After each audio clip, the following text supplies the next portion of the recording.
नमस्कार। सुर्खियों के बाद खबरें विस्तार से। और सदी का सबसे बड़ा सूर्य ग्रहण, जो सबसे बड़े नेटवर्क पर लगातार आपने कई तस्वीरें देखी। देश में कई जगह आसमान में रिंग ऑफ जो अंगूठी की आकृति होती है, चूड़ामणि भी जिसे कहते हैं, वो नजर आई है। सबसे बड़ा सूर्य ग्रहण। और सुबह तकरीबन 10 बजे के आसपास इसकी शुरुआत हुई थी। प्रभाव इसका 3 बजे, तकरीबन 3 बजे तक रहेगा। तो अलग अलग अविस्मरणीय तस्वीरें हम आपको दिखा रहे हैं। रिंग ऑफ फायर बनने की ये तस्वीरें, सूर्य ग्रहण बहुत खास ये माना जाता है। सैकड़ों साल में इस तरीके की तस्वीर दिखती है। रिंग ऑफ फायर की तस्वीर, गोल आकृति, अलग अलग इसके नाम अपने अपने हिसाब से लोगों ने दिए हैं। वलयाकार सूर्य ग्रहण भी इसे कहा जा रहा है। शुद्ध हिंदी जो इस्तेमाल करते हैं वो वलयाकार सूर्य ग्रहण इसे कह रहे हैं। तो देखिए किस तरीके से एक तरफ बिल्कुल चांद सरीखा पतला सा नजर आ रहा है सूरज, रिंग ऑफ फायर बनते हुए। फिर दूसरी तस्वीर जिसमें ये ring of fire, Shri Ganganagar में भी रिंग ऑफ फायर का दुर्लभ नजारा देखने को मिला। बाद में धीरे धीरे सब अपने अपने कक्षा में जब घूमे तो फिर नजर आया हल्का सा सूर्य। एक साथ सूर्य ग्रहण की 3 दुर्लभ तस्वीरें, रिंग ऑफ फायर बनते हुए, आसमान में रिंग ऑफ फायर और रिंग ऑफ फायर के बाद की तस्वीरें, ये तीनों एक साथ हम आपको दिखा रहे हैं। सूर्य ग्रहण की दुर्लभ 3 तस्वीरें। अगर धार्मिक मान्यताओं के चलते आप अपने घरों से बाहर नहीं निकल पाए तो ये तस्वीरें, शहर शहर सूर्य ग्रहण कैसा दिखा, क्या नजर आया, इसकी ये 4 तस्वीरें। अमृतसर, लखनऊ, कुरुक्षेत्र और जम्मू में रंग भी अलग अलग नजर आए। शेड्स ऑफ सन आप इन्हें कह सकते हैं। अलग अलग जगह की तस्वीरें, अमृतसर, लखनऊ, कुरुक्षेत्र, जम्मू में कैसा नजर आया है सूर्य ग्रहण कैसा नजर आया है, उसकी ये तस्वीरें इस वक्त आप देख रहे हैं।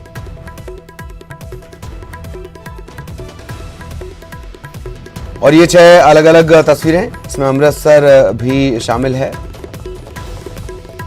अमृतसर की इससे पहले आपने तस्वीरें देखी। अब 6 और जगहों की तस्वीरें हम आपको दिखाते हैं, किस तरीके से अलग अलग जगहों पर नजर आया है सबसे बड़ा सूर्य ग्रहण।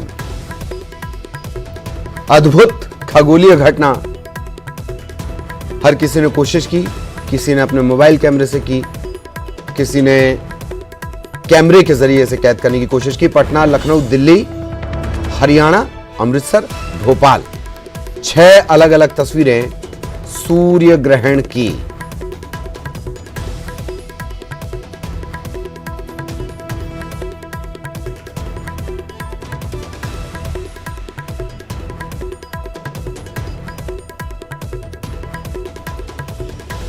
तो एक बार फिर पटना, रांची, दिल्ली, मुंबई, अहमदाबाद और जम्मू की तस्वीर इस वक्त आप देख रहे हैं। अलग अलग जगहों की हम तस्वीरें दिखा रहे हैं कि शहर में कैसा नजर आया है सूर्य, कहां चांद सा नजर आया, कहां चांद से थोड़ा बड़ा नजर आया, कहां एक रिंग की भांति, एक अंगूठी की भांति नजर आया। मुंबई, अहमदाबाद, वहां की भी तस्वीरें आप देख रहे हैं। दिल्ली, रांची, पटना की तस्वीरें हम आपको दिखा रहे हैं।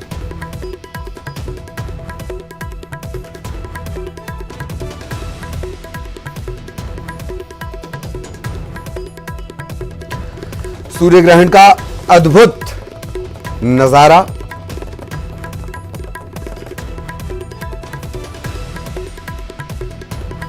सूर्य ग्रहण की अलग अलग तस्वीरें, जहां जिसके हिस्से में जितना सूर्य ग्रहण आया वो हम दिखा रहे हैं। तकरीबन 10:20 कैसा नजर आ रहा था सूर्य, 10:45 के आसपास कैसा नजर आया, 11:07 पर चंद्रमा का असर, 11:40 चंद्रमा ही बन गया सूर्य 12:15 के आसपास, जबकि प्रभाव बढ़ने लगा था। सूर्य का सबसे ज्यादा प्रभाव 12:02 पर रहा और 12:15 बजे सूर्य की क्या स्थिति थी वो ये तस्वीर में आप देख रहे हैं। और 12:30 12:30 बजे सूर्य की स्थिति।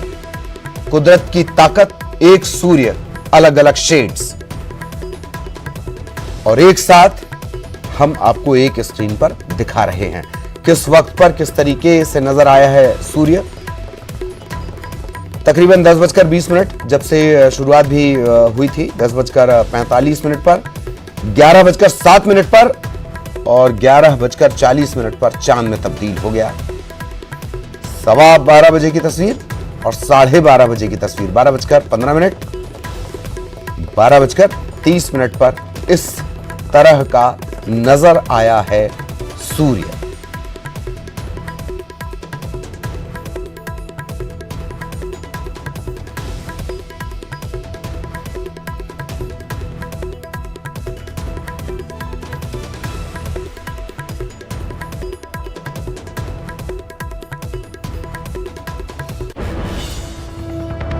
एक बेहद खास मेहमान हमारे साथ जुड़ चुके हैं। प्रहलाद पांड्या साहब हैं, आप ज्योतिषाचार्य हैं, वो हमारे साथ जुड़े हुए हैं। पांड्या साहब, बहुत बहुत स्वागत है आपका।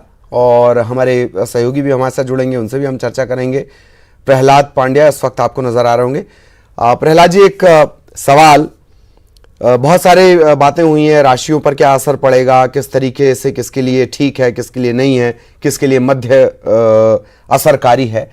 एक लेकिन अद्भुत बात है इस संयोग की, खगोल के हिसाब से संयोग बन रहे हैं, सियासत के हिसाब से संयोग बन रहे हैं, धार्मिक मान्यताओं के संयोग बन रहे हैं और सामाजिक मान्यताओं के भी संयोग बन रहे हैं।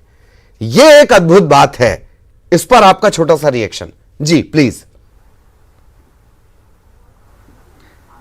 देखिए, आज 21 जून 2020 को जो कंकण आकृति खंडग्रास चंद्र ग्रहण सूर्य ग्रहण प्रारंभ हुआ है, वो 10:14 पर प्रारंभ हुआ भोपाल के समय के अनुसार, और 1:47 पर यह समाप्त भोपाल में माना जाएगा। ये सूर्य ग्रहण मृगशिरा नक्षत्र और आद्रा नक्षत्र के संयुक्त दोनों नक्षत्रों में हो रहा है और मिथुन राशि पर हो रहा है। अब इसका मिथुन राशि पे होने के कारण जिन लोगों की राशि मिथुन है, कर्क है, वृश्चिक है, मीन है, इन राशि वालों के लिए नेस्ट है, खराब है, अच्छा नहीं है। उनके जीवन में कई तरह के उतार चढ़ाव की स्थितियां आ सकती है, बीमारी आ सकती है, प्रतिष्ठा कम हो सकती है, कुछ न कुछ उनके लिए हानि, व्यापार व्यवसाय में हानि की स्थिति आ सकती है, या परिवार में कोई दूसरा संकट आ सकता है। किंतु मेष, सिंह, कन्या और मकर राशि वालों के लिए बहुत श्रेष्ठ है, अत्यंत श्रेष्ठ माना जाएगा। वृषभ, तुला, धनु और कुंभ राशि वालों के लिए भी ये सामान्य माना जाएगा। मैं आपको एक बात बता दूं कि सूर्य ग्रहण, विशेषकर चंद्र ग्रहण में नहीं, पर सूर्य ग्रहण एक ऐसी स्थिति होती है जब वो उसकी किरणें कंसंट्रेट होने लगती है तो विषाक्त विषाणु चीज़ें उससे निकलती, इसीलिए सूर्य ग्रहण को देखना या उसके अंदर उसकी छाया में जाना वर्जित किया गया। उससे जैसे भोजन आप रखें या कुछ रखें उसमें, तो निश्चित रूप से वो खराब होने की स्थिति निर्मित करता है। तो जो इस समय कोरोना महामारी का संकट देश में व्याप्त है, अंतर्राष्ट्रीय स्तर पर भी व्याप्त है, पर देश में भी व्याप्त है, तो इस संकट के अभी थोड़े दिन तक और मतलब बढ़ने की स्थिति है। और चूंकि 29 तारीख को, इसी महीने की 29 जून को गुरु बृहस्पति जो है वक्री होकर के और धनु राशि में आ रहा है, इस कारण से यहाँ से कोरोना संकट की कमी होना प्रारंभ होगी, धीरे धीरे क्षरण होगा और लोग अच्छे स्वास्थ्य की ओर लौटेंगे, फिर से जनजीवन भी सामान्य होगा। जहाँ तक राजनीतिक परिप्रेक्ष्य में इसका प्रश्न है, तो राजनीतिक के क्षेत्र में अगर हम मध्य प्रदेश के परिप्रेक्ष्य में देखें तो हमारे यहाँ के जो मुख्यमंत्री है उनकी राशि ही कुंभ है, और हमारे मध्य प्रदेश की राशि है वो प्रचलित नाम के अनुसार सिंह राशि है। तो इन दोनों राशि वालों के तो बहुत ही श्रेष्ठ है। मतलब इसका अर्थ ये हुआ कि आगे चलकर कुछ समय बाद इस ग्रहण के प्रभाव को अगर देखते हैं हम तो इसके कारण मध्य प्रदेश में आर्थिक परिस्थितियां और बीमारियों से झंझट से हम दूर होंगे और अच्छे उत्पादन होंगे, उद्योग धंधे वापस अपने स्थान पर आएंगे जी। हमारे मुख्यमंत्री अच्छी उन्नति करेंगे या वो उनकी बने रहेंगे।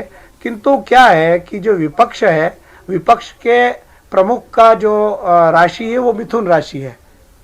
इस कारण से कमलनाथ जी या अन्य लोग देख रहे हैं, तो मिथुन राशि पर नेक्स्ट है। तो एक बात इसमें स्पष्ट हो रही है कि राजनीतिक परिप्रेक्ष्य में जो सत्ता दल है उनके लिए समय ठीक है, किंतु विपक्ष सारे दिन उनको कुछ न कुछ परेशानियों में आलोचना प्रत्यालोचना या उनकी किसी कमी को बताना, एक छोटी सी बात को लेकर बहुत बड़ी परिस्थिति निर्मित कर देना, ऐसी परिस्थितियां रहेगी। और बाकी कुल मिलाकर उत्पादन, एक बात और आपको बता दूं, शायद किसी ने बताई होगी कि ये वराह मिहिर ने लिखा है कि यदि कोई भी ग्रहण होता है और उसके तुरंत बाद या ग्रहण के दौरान या ग्रहण के 2 दिन के अंदर भी यदि वर्षा हो जाती है तो उस ग्रहण के दुष्प्रभाव समाप्त हो जाते हैं। ये एक बहुत बड़ी बात है जी, वराह मिहिर ने लिखा अपने पुस्तक में। जी जी, और ऐसा लग रहा है कि बारिश की स्थितियां तो कई जगह लगातार बनी हुई हैं। एक और बात है कि एक जिक्र आया, एक टर्म आया संजीवनी काल का, ऐसा माना जाता है, हालांकि नकारात्मक शक्तियां चूंकि प्रबल होती हैं, लेकिन उसी दौरान चूंकि ये भारतीय दर्शन है, जहां दरअसल अंधेरा होगा, जहां बुराई होगी, वहीं से हम अच्छाई खींचते हैं। यही सवाल मैंने आज सुबह भी किया था, यही सवाल मेरा आपसे भी कि संजीवनी काल का भी जिक्र मिलता है। एक बात, दूसरी बात, अब ये संयोग है, ये आपकी गणनाओं में आप ज्यादा जानते हैं कि आपकी गणनाओं के हिसाब से ये संयोग नहीं है, ये होना ही था। ये कल ही एक बड़ी खबर निकल कर आई कि भारत ने, और जो डीजीसीआई है भारत की रेगुलेटरी जो दवाइयों को कंट्रोल करती है, उसने एक दवा को मान्यता दी है कोरोना के तौर पर। तो हम इसे संयोग मान रहे हैं, आप इसे क्या मान रहे हैं? सर नहीं, ये जैसे आपने कहा ना संजीवनी योग, तो निश्चित रूप से बृहस्पति चूंकि अपनी राशि में आ रहा है, अभी तक तो नीच राशि में, मकर राशि में, मतलब उसकी नीच राशि कहलाती है, तो अपनी स्वयं की राशि में आ रहा है जहां वो बहुत बलवान होगा, और इस कारण से ये संजीवनी योग इस तरह से बन रहा है। वो अभी तक शनि के साथ था, मंगल के साथ था, नीच राशि में था, वो सब हट रहा है। इस कारण से हालांकि ये बात जरूर है कि 6 ग्रह इस समय वक्री चल रहे हैं, पर वक्रत्व में कोई उनका बहुत ज्यादा इल इफेक्ट्स या खराब उसके असर नहीं आते हैं, बल्कि अच्छी स्थिति परिस्थिति। बृहस्पति के परिप्रेक्ष्य में तो कहा जाएगा कि बृहस्पति चूंकि वक्री होकर अपनी राशि को आ रहा, और 29 तारीख को आ ही जाएगा, इसी महीने की 29 तारीख को, और लंबी अवधि तक रहेगा, कम से कम 4 महीने तक। तो ये इसका बृहस्पति का प्रभाव आएगा, और नई बृहस्पति एक और औषधि शास्त्र का भी जनक है, या मानते हैं उसको, औषधि का स्वामी मानते हैं, इसलिए औषधि के क्षेत्र में नए विकास होंगे, नए आयाम आएंगे, और लोगों के स्वास्थ्य पर अच्छे प्रभाव आएंगे। जी, एक और बात, हालांकि इन गणनाओं में चूंकि हम लोगों के अभी जो पैटर्न चलता है, हम विक्रम संवत को भूल चुके हैं, जबकि उसमें अपार संभावनाएं थी। हम ईसा कैलेंडर को फॉलो करते हैं। एक ये भी कहा गया था इन्हीं गणनाओं के आधार पर कि 9 सितंबर जो रहेगा, तब तक हम इस वायरस पर लगभग पूरी तरह काबू कर लेंगे भारतीय परिप्रेक्ष्य में। क्या ऐसी कोई तिथि आपको भी आपकी गणना में नजर आती है? हाँ, मैं जैसा अभी बताया कि बृहस्पति जैसे ही अपनी राशि में जाएगा, वहां से ही उसके अच्छे परिवर्तन की परिस्थितियां निर्मित होगी। और जो 9 सितंबर है, 9 सितंबर आप कह रहे हैं, वो वाकई बहुत एक अच्छी तिथि है, और उस दिन मतलब आपको पंचांग के हिसाब से भी सब विक्रम संवत 2077 का आश्विन, प्रथम आश्विन रहेगा इस बार। आश्विन मतलब क्वार मास जो अधिक मास है, पर सप्तमी बुधवार रहेगा। और ये जो आज ग्रहण हो रहा है, ये ग्रहण भी बुध की राशि में, मिथुन की राशि में, विद में हो रहा है। इस कारण से वहां पे बुधवार भी रहेगा, बुध की राशि रहेगी। इस कारण से ये संजीवनी योग भी बनेगा, और वास्तव में लोगों के स्वास्थ्य में सुधार होगा। जी, एक और बात की ये अभी बिल्कुल ताजा, जैसे आपने भी बताया कि हाँ, अब भोपाल या जिन जगहों पर ग्रहण काल निकल चुका है, वहां पर इसका असर, मतलब ग्रहण काल से जो शहर हैं या जो लोग हैं या जो बाशिंदे हैं जो बाहर आ चुके हैं, क्या कुछ अभी रिसेंट करना चाहिए? जैसे कोरोना के गाइडलाइंस का पालन तो करना ही होगा हमें, लेकिन अब धीरे धीरे मंदिरों के पट भी खुलेंगे। किस तरीके से पूजा उपचार, किस तरीके से प्रार्थना उपचार विधि हमारी होनी चाहिए कि तत्काल इसका प्रभाव हम कम कर सकें? बहुत बहुत सुंदर, बहुत बढ़िया प्रश्न आपने पूछा, सामयिक भी है। मैं कहना चाहता हूं कि जैसे ही ग्रहण समाप्त, भोपाल में तो जैसा हो गया लगभग, हाँ। अन्य स्थान पे भी हो जाएगा, तो ग्रहण समाप्ति के ऊपर आपको हर व्यक्ति को स्नान करना चाहिए। स्नान करके उनके जो अंग वस्त्र है, पहने हुए वस्त्र है, उनको धुलाई करने के लिए छोड़ देना चाहिए।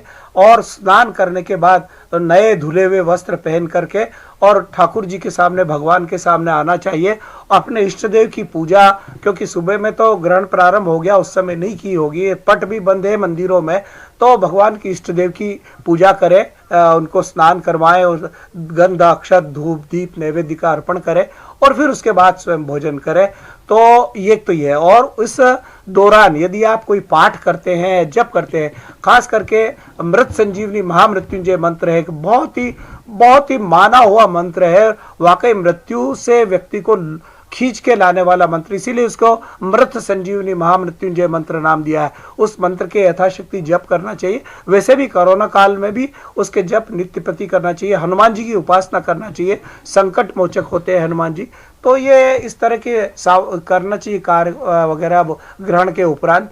पर स्नान करना बहुत जरूरी है। जिन लोगों को यज्ञोपवीत है, वो यज्ञोपवीत को धारण किए, उनका यज्ञोपवीत बदलना चाहिए।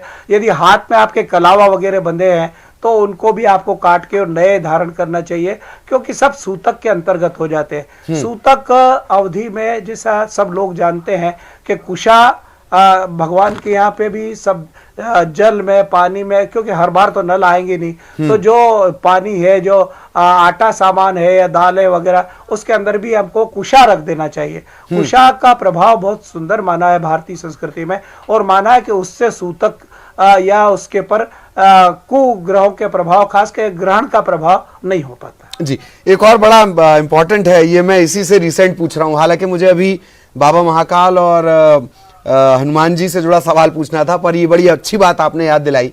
बहुत सारे प्रोफेशन ऐसे हैं, मसलन मुझे भी बाहर निकलना पड़ेगा, मेरे जो साथी रिपोर्टर्स हैं उन्हें भी बाहर निकलना पड़ेगा, बाहर निकलना भी है, नौकरी की मजबूरी भी है, और बावजूद इसके आपको ग्रहण के प्रभाव से बचना भी है। इसे कैसे साधा जाए? जी देखिए, ये तो आपकी या जिन लोगों को नौकरी में इस तरह की नौकरी है जिनको बाहर निकलना पड़ता है, उनके लिए अनिवार्यता है कि निकले ही निकले, नहीं निकलने में उनका काम नहीं हो पाएगा। तो ऐसी परिस्थिति में यही है कि जैसे गाड़ी के अंदर 4 व्हीलर में बैठे, छाता लगा के निकले, या मतलब सीधे सूर्य की किरणें उनके ऊपर न पड़े, इस दृष्टि से ऐसा उपाय करके चलना चाहिए।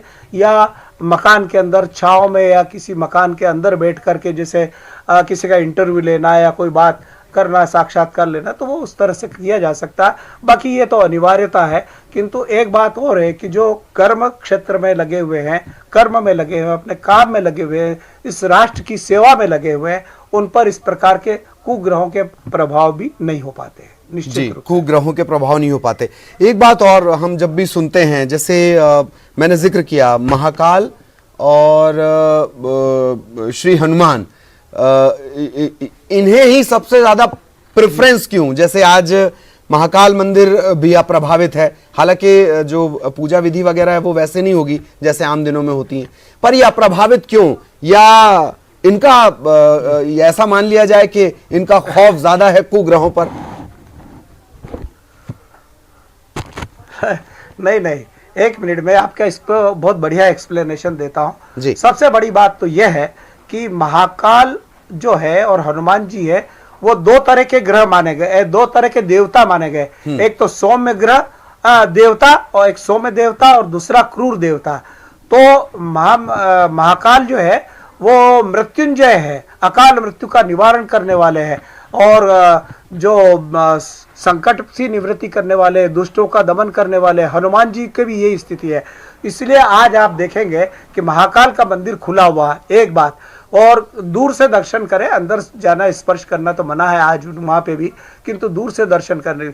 दूसरा, महाकाल ही एक ऐसी इस पूरे पृथ्वी के ऊपर एक ऐसे लिंग है या ऐसे देवता है जो अकाल मृत्यु का निवारण करते हैं, इसलिए महाकाल को दक्षिण मुखी रखा गया है। बाकी जितने 12 ज्योतिर्लिंग है सब उत्तर पूर्व मुखी है, केवल एक ज्योतिर्लिंग ऐसा है जो दक्षिण में क्या है, काल का वास है। काल भी महाकाल से डरता है काल, इसलिए महाकाल जो है दक्षिण की तरफ उसको आंख निकाल के डरा रहे अकाल मृत्यु की निवृत्ति के लिए। और हनुमान जी तो है ही संकट मोचन, हर बच्चा है भारतवर्ष का जानता है। छोटी सी बात को लेकर हम हनुमान जी के समक्ष पहुंचते हैं और हनुमान जी मनोकामना भी पूरी करते हैं। उन्होंने कई संकट के समय, चाहे लक्ष्मण को लगा हो शक्ति बाण या राम को उपदा आई हो या जैसी भी स्थिति हुई है, हमेशा उनने संकट मोचन का काम किया है। इसलिए दोनों ही देवताओं की उपासना आराधना करना इस कलयुग में अत्यंत श्रेष्ठ है। रोगों से निवृत्ति, दुश्मनों से या शत्रुओं से, विरोधियों से मुक्ति पाने के लिए और दीर्घायु के लिए इन दोनों की उपासना करना बहुत श्रेष्ठ माना गया। जी जी। एक और बड़ा महत्वपूर्ण सवाल है, दरअसल ये बड़ा छूटा हुआ सा सवाल है। साल 2020, एक गणना ये कि जो 2020 है, मैं ओवरऑल पूरी दुनिया के परिप्रेक्ष्य में बात कर ली जाए, 2020 में जो अजीब सी स्थितियां बनी हैं, बड़ी अप्रिय स्थितियां वो रही हैं। हालांकि हम ऐसे भी समझ सकते हैं कि कुदरत ने कई इशारे दिए हैं और हमारी ही गलतियों के इशारे हैं, इसमें किसी और की कोई गलती थी नहीं, मानव मात्र की ये गलती थी। एक साल 2020 में ये अजीब संयोग क्यों बन रहे हैं? दूसरा, एक तो नास्ट्रेडामस का नाम आते ही उसको हर कोई अपने अपने व्यावसायिक दृष्टिकोण से लोगों ने उनका इस्तेमाल किया है, पर उनके इशारे भी बहुत सारे इस साल को लेकर हैं। ये इस पे थोड़ा सा मैं जानना चाहूंगा। 2020, मैं आपको एक बात बता दूं, जैसे मैंने आपको प्रारंभ में ही बताया था कि बृहस्पति जो है वो रक्षा करने वाला है, आयु वृद्धि करने वाला है, हाँ। शांति प्रदान करने वाला है। 24 जनवरी 2020 से शनि का ट्रांजिशन हुआ इसमें मकर राशि में, और उसके साथ बृहस्पति आया और मंगल भी वहां थे, और ये वर्ष पर्यंत 2020 में। तो बृहस्पति जब दूषित हो जाता है, पाप ग्रह से पापाक्रांत होता है, तब इस संसार पर इस तरह की परिस्थितियां निर्मित होती। अन्य ग्रहों के भी योग है, अन्य ग्रहों भी इसमें सपोर्टिंग है, किंतु बृहस्पति मुख्य रूप से इस तरह, और ये इस सदी का सबसे बड़ा सूर्य ग्रहण, ये सब जो है इस तरह के। पहले 29 दिसंबर 2019 गुरुवार के दिन भी सूर्य ग्रहण हुआ था, कंकण आकृति जैसा ही, किंतु सदी का सबसे बड़ा और अधिक लंबाई व दूरी, अधिक अवधि वाला अगर सूर्य ग्रहण है तो आज है। तो ये सब परिस्थितियां मतलब ठीक नहीं है, विपरीत रही। फिर भी इस विपरीतता में भी अपने अनुकूल परिस्थितियां बना लेना भारतवर्ष की विशेषता रही है, और वो जीतेगा हमेशा। जाहिरा तौर पर आप जैसे जानकारों के निर्देशन और मार्गदर्शन में निश्चित तौर पर विजय हासिल होगी। बहुत बहुत शुक्रिया, इतना ही वक्त था हमारे पास। प्रहलाद पांड्या साहब हमारे साथ जुड़े हुए थे, ज्योतिषाचार्य। बहुत सरलता सहजता से ये जो जटिल गणनाएं होती हैं, कैलकुलेशंस, वो उन्होंने समझाए। इसी के साथ इस प्रस्तुति में इतना ही। नमस्कार।